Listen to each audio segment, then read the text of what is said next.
Mapapa-extra rice ka kapag ganito mo niluto ang paborito mong pusit. Sauce pa lang, serve ka na. Mapapakain mo pa ang mga bata. Mag-start muna tayo sa pag-harvest ng ating mga gulay. Gagamit tayo dito ng talong. Yes po, freshly harvested ang ating gagamitin. Maglagay ng oil sa ating kawali at islice ang mga talong na na-harvest natin. Kapag mainit ng mantika, ating prituhin until na maging golden brown ito. Pagkatapos maprito, hanguin at iset aside. Naglagay tayo ng bay leaves, stalks ng ating spring onion.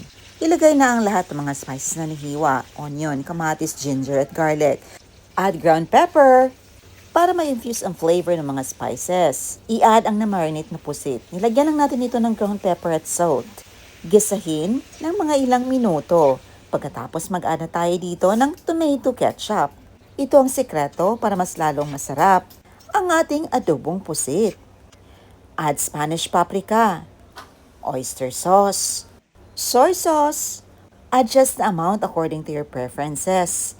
Add vinegar. Coconut vinegar ang ating ginamit. Paghaluin at hayaan itong maluto na nakabukas. After a few minutes, ilagay na ang ating naprito na talong.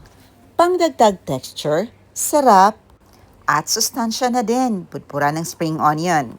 At ready to serve na ang ating napakasarap at pina-level up na adobong pusit with tomato ketchup. Nakakatakam, ito yung ulam na sauce pa lang, serve ka na. Sobrang sarap talaga nito. Mapapakain mo ng sobra ang mga batang pihikan at hindi kumakain ng pusit. Talagang paborito nila ang ganitong luto. Ayun lang po, salamat sa panonood. See you in my next vlog. God bless you all and stay safe everyone. Bye. Enjoy.